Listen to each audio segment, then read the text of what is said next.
So it's time to start. It's a great honor, and it was a dream for me, at least, to sit near Professor Alviggi. Professor Alviggi, I think that all of you, you know him, and he's so popular, he's so intelligent, he's so innovative, actually he's the one who created the Poseidon criteria. And thank you very much for being here with us. Unfortunately, we cannot have the guitar with us to make the introduction, but next time he plays guitar. So Professor Alviggi. And I have to declare that I don't pay him at the end of the month, so it's, it's not my.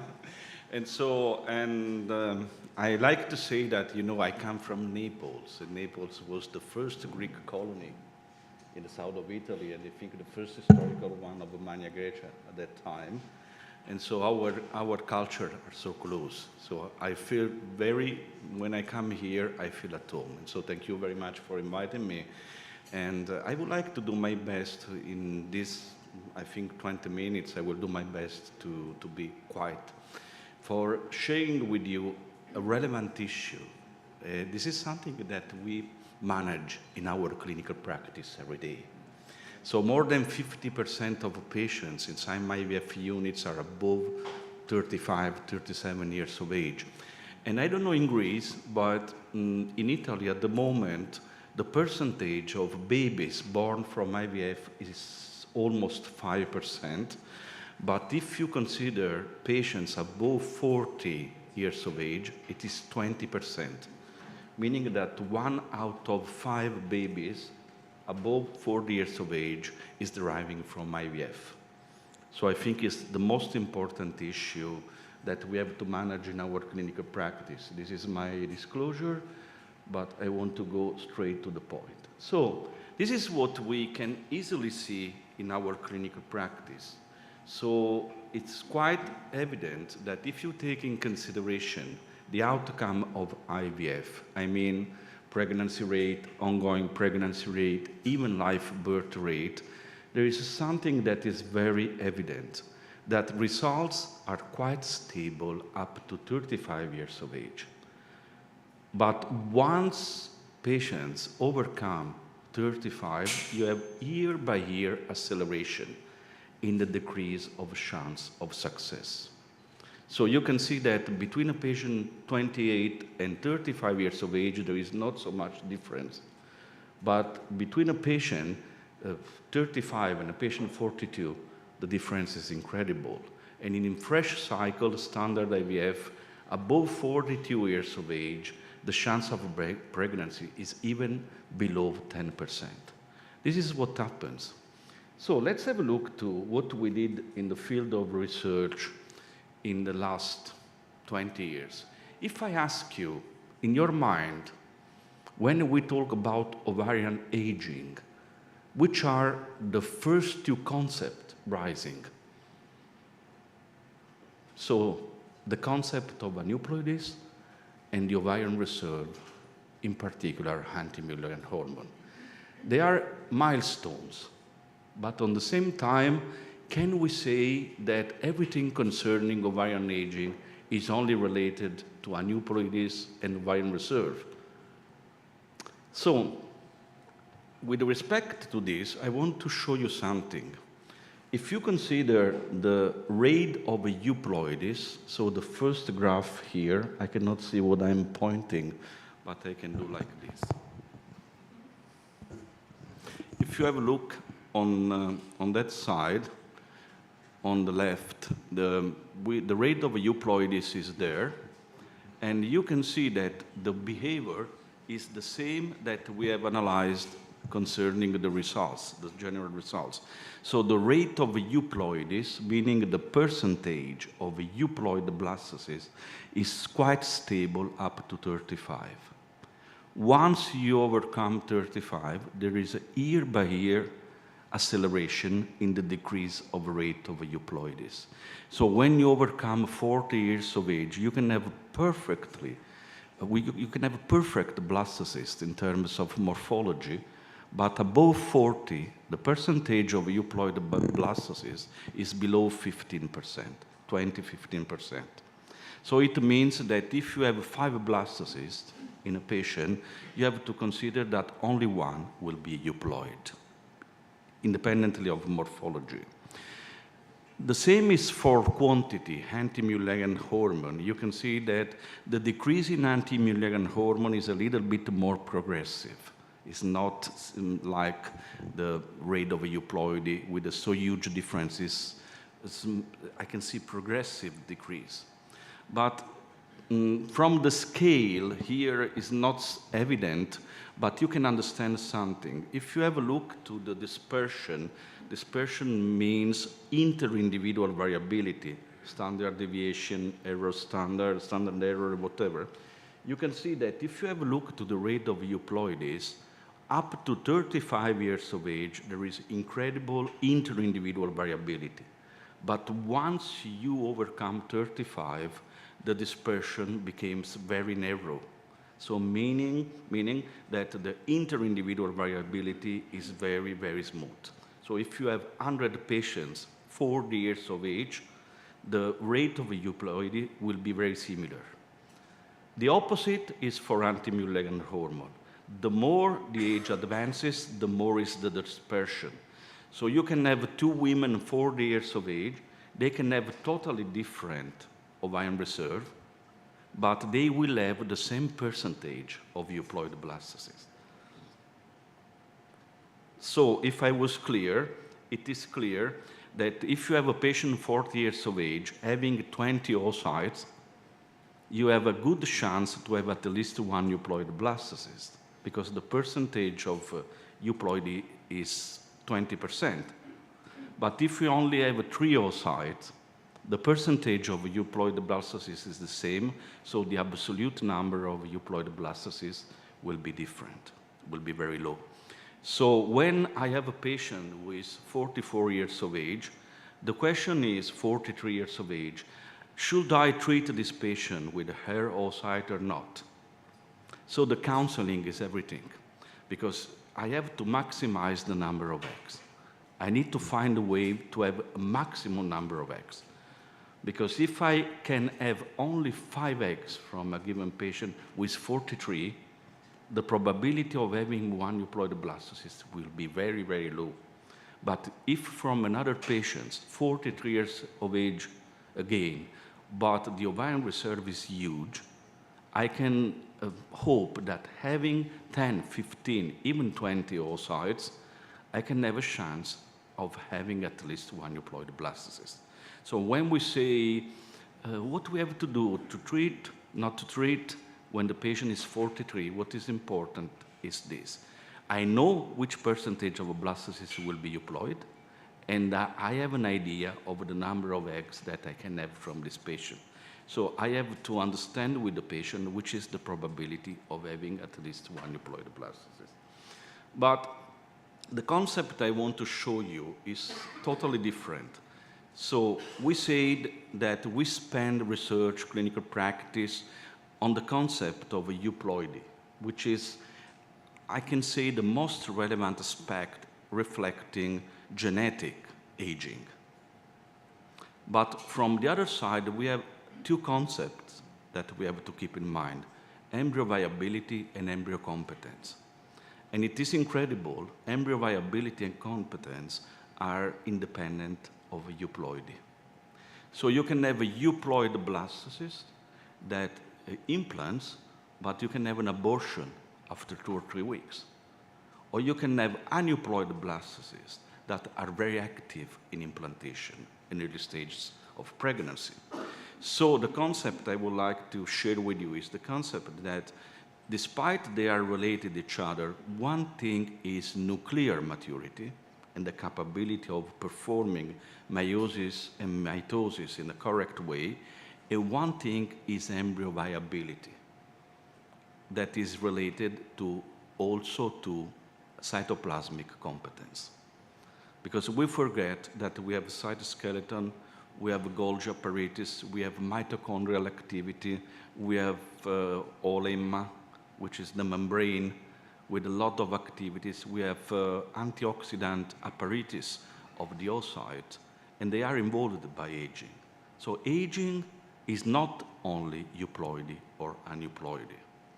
If I ask you, when I decided to give a gonadotrophin, I decided to give recombinant FSH, recombinant LH, highly purified HMG. So what is my expectation? What I think to change? I don't think I can create new follicles. If I have 500 follicles, I cannot have more than 5 oocytes. Do you think we can change the rate of euploidies? So why should we expect that the gonadotrophin is better or different or worse than another? So if we don't understand what we are doing with our ovine stimulation, we cannot set the studies properly. We cannot decide which are the good endpoints in the clinical practice and for research. So I would like to show you just a few concepts that are related with the follicular genesis, but just to demonstrate that aging not only affects euploidy, aging also affects different, I can say, angles of follicular genesis or genesis. And this is something that we have to keep in mind when we decide which kind of gonadotrophin or stimulation we want to propose. So this is the classical model of 2 cells and 2 gonadotrophins. The LH is very important at any given stage of follicular genesis. Once follicles became gonadotrophin dependent, they are under the control of FSH and LH. FSH is more relevant in very early stage. LH becomes more relevant when follicles reach probably 1-2 millimeters or even before. What we know is that the expression of LH receptor is almost always there. So at any given stage of follicular genesis, LH is very important in theca cells for the production of androgens. So if I ask you, myself or ask you, which is the strongest follicles? The dominant follicle. I'm quite sure that the answer will be the one expressing more FSH receptors. But why a given follicle expresses more FSH receptor? This is only related to the impact of androgens. If the androgens are in the right window and proportions, they are very important for inducing the expression of FSH receptors in the granulosa cells. So if a given follicle is more sensitive to FSH or less sensitive to FSH, it depends on androgens.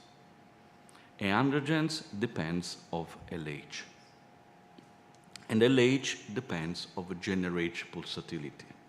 So if you have right LH pulsatility, you have the right milieu in terms of androgens in the follicle. And the follicle in granulosa cells will express FSH receptors.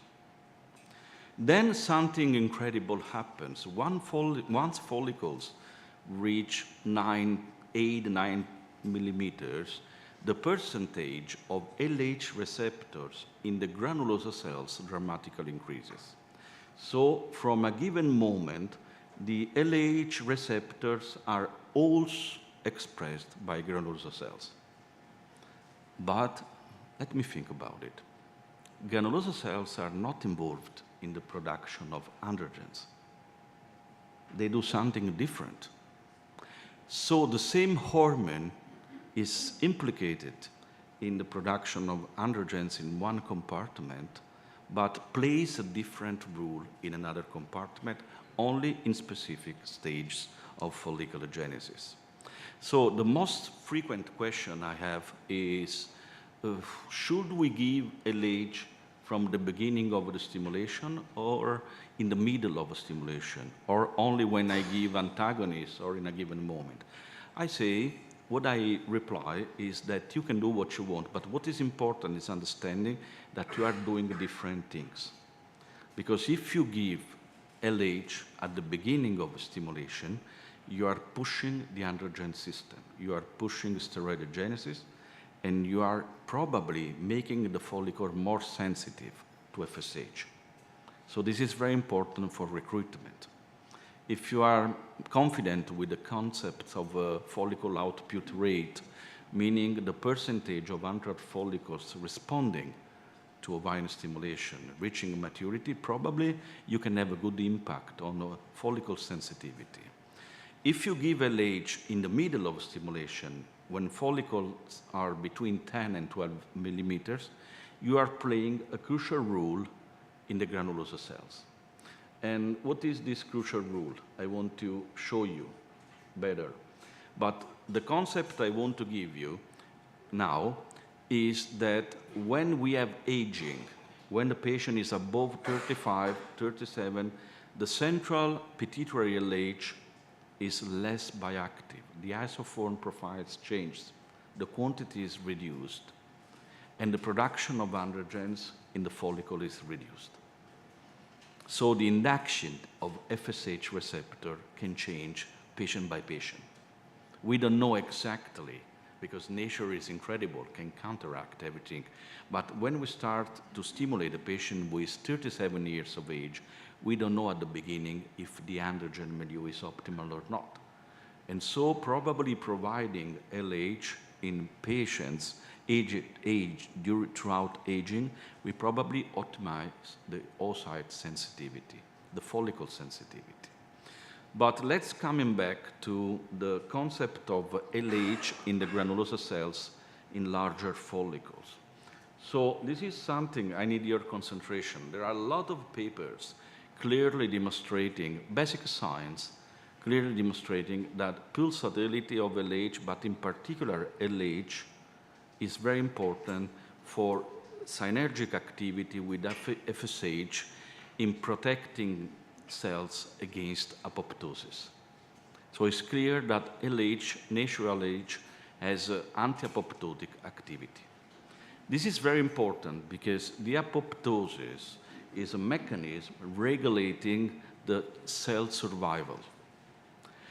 If I have the right quantity of LH, the right signaling, I have something important. I have more granulosa cells surviving. Healthy granulosa cells surviving. Why granulosa cells, in particular granulosa cells of the cumulus, are very important in the last stage of folliculogenesis? Because you can see that there is a continuous dialogue between the cumulus cells and the oocytes. This is very important because in the last weeks before ovulation, you have an increase in the size of the oocyte. So there is fourfold increase in the diameter. A cell that has been 30 micron for 30 years of age, in few weeks, and in particular in the last 10 days, has a fourfold increase in the diameter. I'm not so good in mathematics, but what I can tell you is that oocyte is a sphere. So fourfold increase in the diameter means more than 60-fold increase in the volume. So it means that a lot of transcripts, a lot of molecules, glycosaminoglycans, a word of molecules is stopped by the oocyte at this stage. And this is something that we can condition with the gonadotropins. Probably we cannot condition the capability of this oocyte to perform meiosis properly, because this is related to the age of histons and proteins involved in the tetrads, in the chromosomes. But we can have an impact on cytoplasmic maturation. And cytoplasmic maturation is very, very important for sustaining embryos throughout the early stages of pregnancy. So what we are doing in our ovarian stimulation at this stage is very important for embryo viability and competence. And obviously, at this stage, you can also give ACG. You can also give something different from LH. But what we have to keep in mind is that ACG is a different molecule. Why? Because ACG has no anti-apoptotic effect, only pro-apoptotic effect. But it's very important in sustaining steroidogenesis. If we come back to nature with ACG, we sustain progesterone production, we sustain estradiol production. So if you push the system at that stage with ACG, you are pushing, I cannot say, steroidogenesis. But probably at the same time, you are blocking the maturation of the smallest follicles. It has been even demonstrated in recent trials with increasing doses of recombinant ACG. If you increase the historical papers by Marco Filicori also demonstrated this, that if you increase ACG, you reduce the number of small follicles, because this is pro-apoptotic. There is a sealing effect there. And so in the past, when we were afraid by OHSS, it can be even an additional value, that giving ACG, you push the steroidogenesis and decrease the number of smaller follicles, preventing OHSS. But nowadays, when we have a GnRH agonist triggering Fritzl strategies, probably it makes no sense to reduce the number of small follicles. We want to maximize the follicle output rate. So I'm not telling that ACG is better or not, I'm just telling that it's different. If you want to increase steroidogenesis, ACG is perfect. But if you want to have a smooth regulation of biological activity of healthy granulosa surviving cells, LH is totally different. So I spend a few minutes just to tell you a few things. The first, if we want to treat patients advanced at the maternal reproductive age, the first thing to understand is how we have to classify this patient. This is the historical Bologna criteria for poor responders, and they are a milestone because for the first time the scientific community had an alignment concerning the definition of poor responders. But this is a way to identify a specific segment of very low prognosis patients, because we need the presence of 2 out of 3 criteria to say that a patient is a poor responder or at risk for poor ovarian response. But you can easily understand that you can have a so different combination. And so if we realized that a patient 34 years of age has only 30% aneuploidies and a patient 42 years of age has 80% aneuploidies, one thing is 5x in a 33 years of a patient, one thing is 3x in a patient 44. So the additional value of the Poseidon classification that I will not mention because we don't have time is that the Poseidon classification introduced 2 concepts.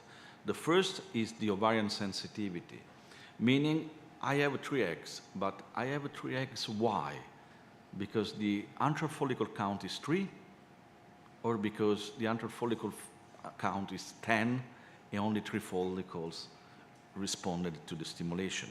Because in the first case, the only thing I can do is accumulating oocytes. If I want to maximize the number of sites, I have to accumulate oocytes in different cycles.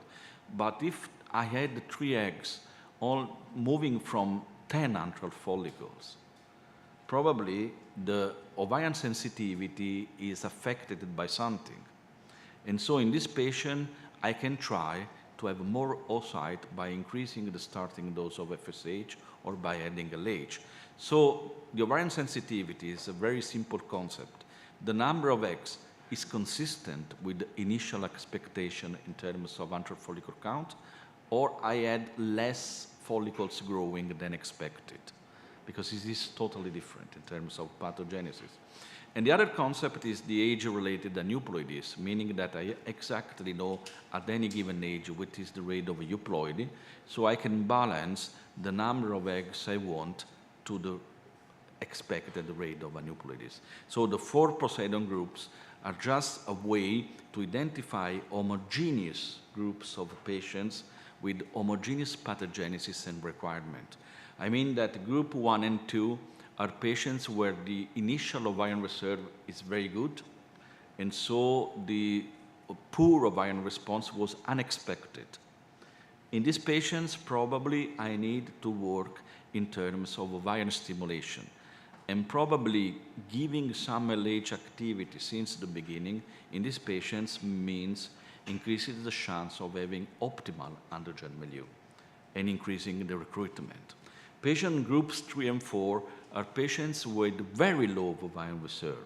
So patients where the poor ovarian response in terms of number of eggs is expected.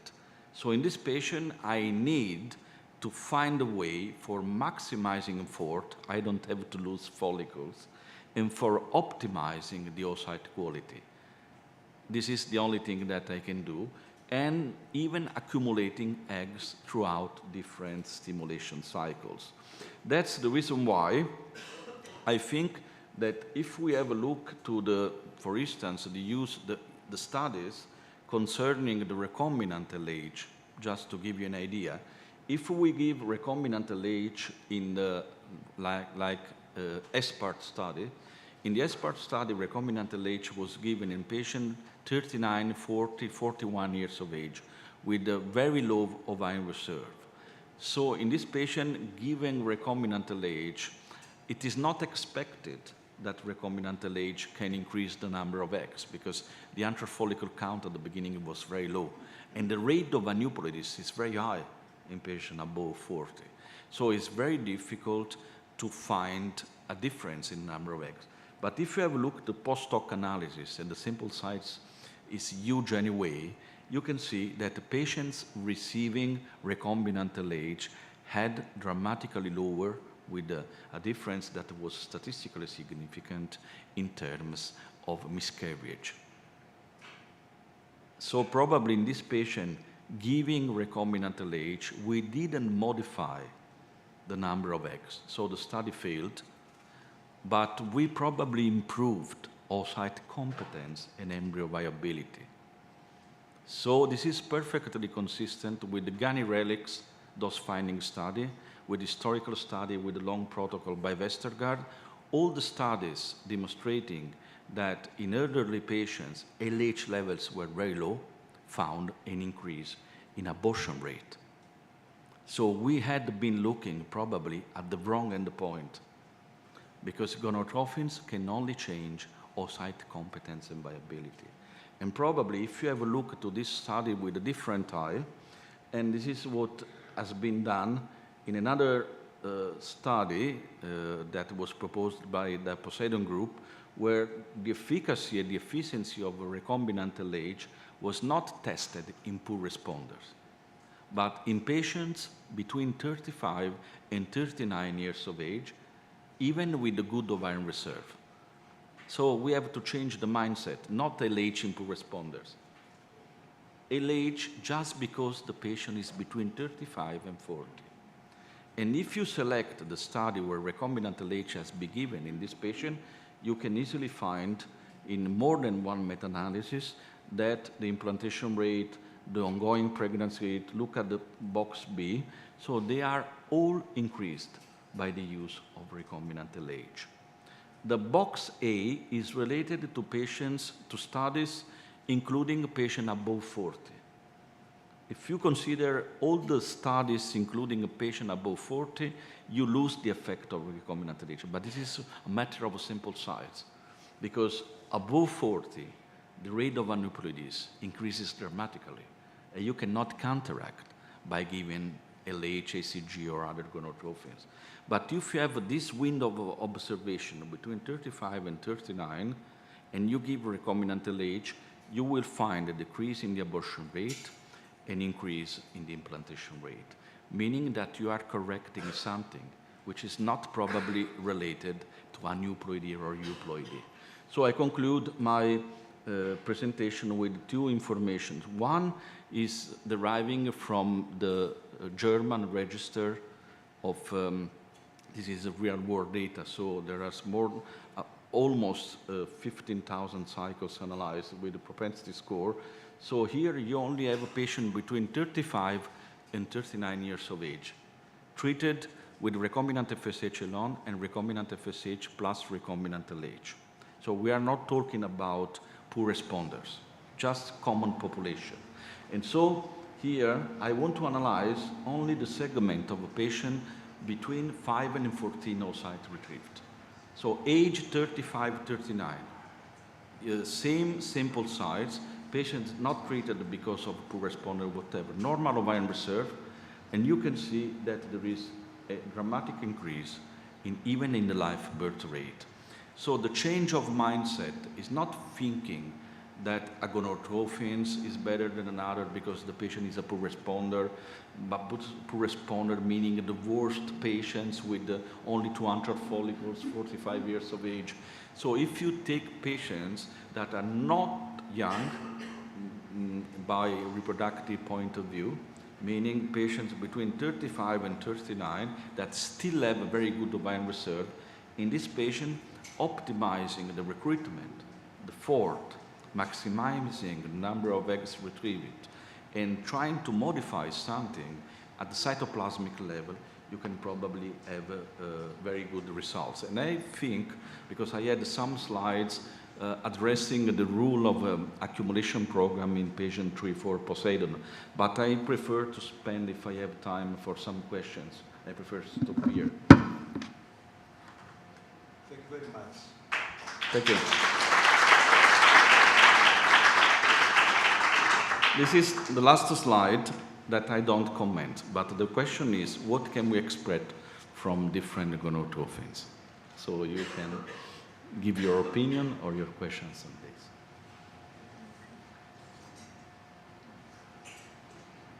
Allow me. Okay. Dear Professor, allow me to call you Carlo. Yes, this is my name, I love it, so thank you so much. So, dear Carlo, since I am the oldest here, I may say... Are you sure? Yes, definitely older than you. I would like to share with you and with our audience some remarks. Thank you very much for your speech. I really enjoyed it. Oh, thank you. This is my honor. Very few times in my career I really enjoyed speeches like this. When Gonal was in the market back in 1995, all of us were very enthusiastic about the new product. I was a very busy doctor by that time, and in my service, I was really noticing that in the group of patients above 38 and beyond, I didn't have very good results. And by that time, Pergonal was far better. And then came to my mind that LH is the missing point. By that time, everybody was saying in the congresses that the circulating LH levels are sufficient enough so any LH is not needed. But I was convinced that LH is the factor missing here. I remember in a congress, I asked Serono by that time to get me in touch with Ernesto Bertarelli. It was very difficult to see him, but I managed to see him and I told him, if you make a product with LH, then that is going to be, a breakthrough. He got me in contact with some scientific people, and then I think I just convinced them maybe I have a little contribution that Pergoveris came into the market, and just after that, Louveris.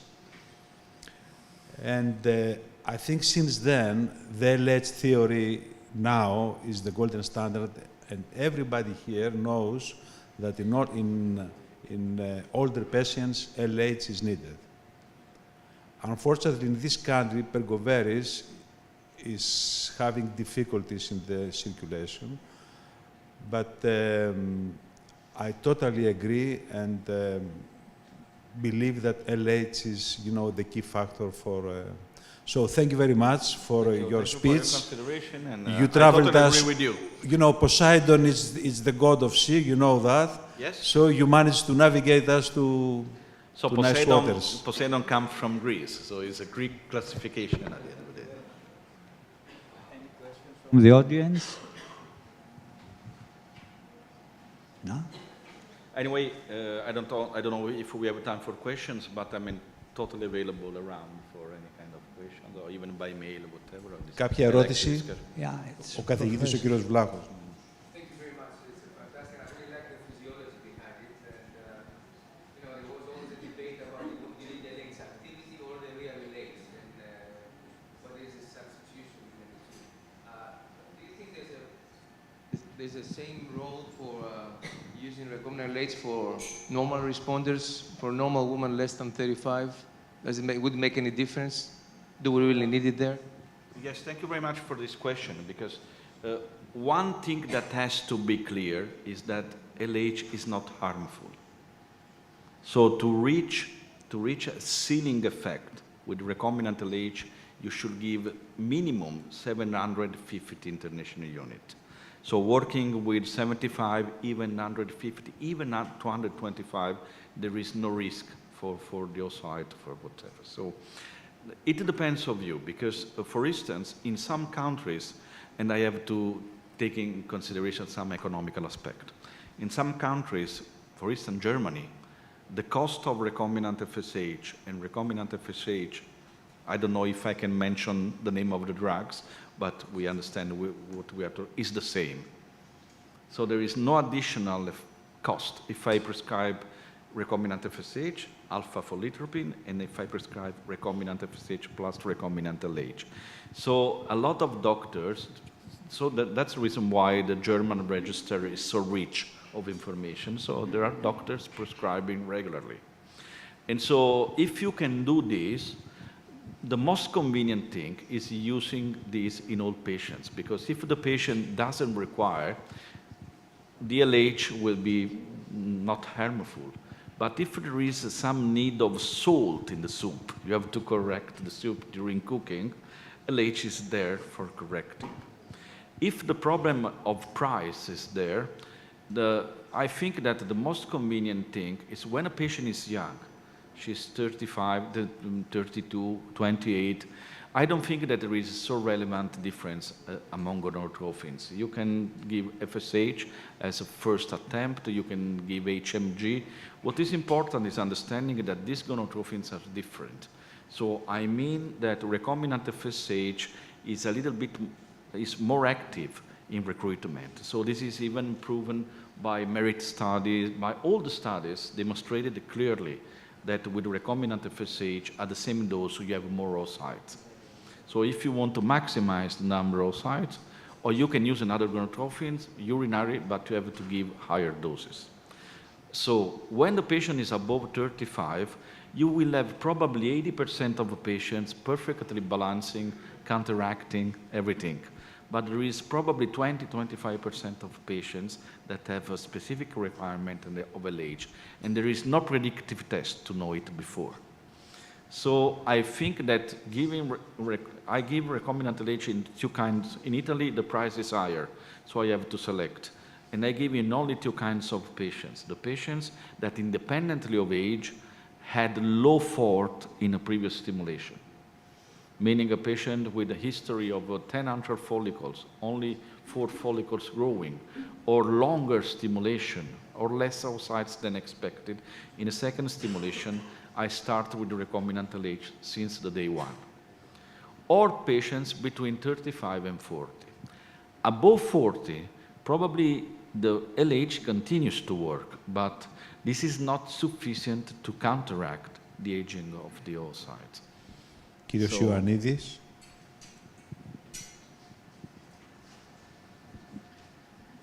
Professor Alviggi, it's an honor for us to be with us today. My honor. Going back to 2002 when Louveris came into the market and we were trying to make scientific work on that, There was a view that giving stable doses of 75 units of Louveris would be enough, independent of the increment of the recombinant FSH that we were using. I want to give us your expertise about the proportion of the recombinant LH compared to the recombinant FSH, as long as we are going for a stable dose protocol or a protocol that we adjust the dose according to the parameters. Thank you so much. Obviously, we have pharmacokinetics to consider but when sometimes a proportion is like when they tell me I'm giving inositol 40-to-1 ratio, I smile because I think that in the ocean of circulation, maintaining the ratio of drugs is particularly difficult. What I think is that the 2-to-1 ratio is just practical. But what is important is that if you are working, and now it's very rare, with long protocol, agonist long protocol, the minimum stored dose of recombinant LH required is 150. If the pituitary axis is suppressed by long protocol, it doesn't make sense to give 75. If you are working in a spontaneous cycle, and the same if you are using, for instance, norethistérone for suppressing, for synchronizing cycles. When the pituitary axis is deeply suppressed, I think that 150 is required. When you have antagonist cycle, there are trials demonstrating that 75 since the beginning, but what is important, day one of the cycle, are sufficient, but not problem to give 150. That is even, in my opinion, very important when you start with the antagonist, because when you start with the antagonist, you have more than 50% decrease in the circulating LH. This is not a problem for the vast majority of follicles because they adapt, but there is a percentage of follicles not adapting. So in this case, if you give 75, it's okay. If you give 150, it's okay. So the driver is the dose of FSH. So if you have a preparation where you can give 150 to 125 as a starting dose of recombinant FSH, and you have a proportion of recombinant LH which is consistent with this range, 75, 150, is very practical. Thank you very much. Dr. Datillo? Not easy question is expected.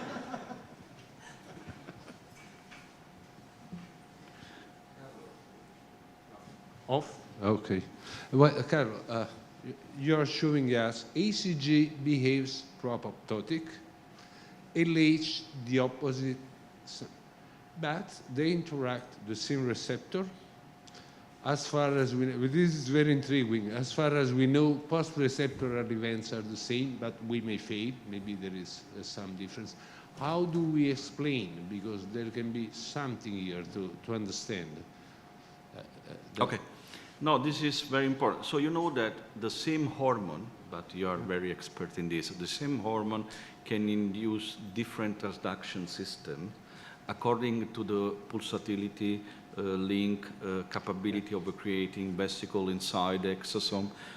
So according different signal, even you proved in the past, you were the first to prove that different isoforms can give different signaling. Yeah. So let me tell you, what we know in vitro, but from granulosa cells models, is that ACG is very active in activating caspase 3, and not so much effective in moving the AKT or ERK pathways that are.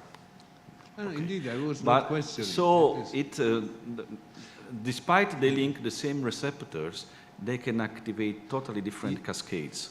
But that's the point. Could it be just a question of dose? I mean, ACG, you know, has a very long half-life. It is bombing on the receptors. LH, discrete pulsatile secretion, yes, in peaks with different intensity. Could it be just a question of intensity of stimulation? I mean, persistence. If the stimulation, yes, if the stimulation is gentle, we get an effect. Yes. That's, if it I is agree. massive And persistent. and concentrated, And persistent. could it Mass- be, because this is a strange story, but we see the data.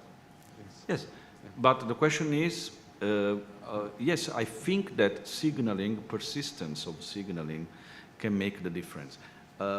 We have experience, and there are many cases reported, of OHSS syndromes in patients treated with GnRH agonist at the dose of 3.75 in oncologic patients. Sometimes we use the depot for having at the same time triggering and for starting fertility preservation by agonists. And in these cases, we had ovarian hyperstimulation syndrome, meaning that the dose and the persistence of signaling can make a difference. That's true. But anyway, ACG is a stable and persistent signaling always, because nature created ACG for this, because you need a persistent production of, obviously, progesterone during implantation. Another side of the question, this is a true question. LH ACG, what happens in males? Is there a parallel difference? It's totally, in males it is different, because Leydig cells, they are created for sustaining testosterone production. So the Leydig cells are the king of steroidogenesis. So I don't think that in male that there is so much difference. Ο καθηγητής ο κύριος Νταφόπουλος.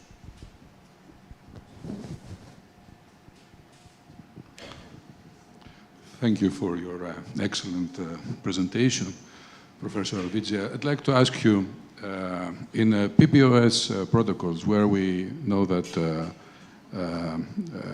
the action of progestins at hypothalamus is very strong, what's the role of LH implementation, especially in these subgroups, and the hypo-responders and the age group of 35 to 39? This is a very good question, and I'm very curious to know the answer. In my personal experience, I see that when I used noretisterone acetate for PPOS, the suppression of the pituitary axis was so deep that without LH, follicles had the same behavior we had in the past with ultra-long protocols. And if you test the LH levels in the blood the day after suspension of noretisterone, you will find 0.2, 0.3. In 2 or 3 days, they will go up. But if the suppression is very strong, it's very, in my opinion, important to give LH supplementation. If you use medroxyprogesterone acetate, obviously the suppression is a little bit lower, probably is different. With the hydrogesterone probably is even less, but we don't have studies. And so I really appreciated this question, because what I do at the moment when I do PPOS, I prefer to give LH because of what we are talking about. Thank you very much. Thank you. Excellent presentation. You are such a good teacher. You are such a good teacher. I mean,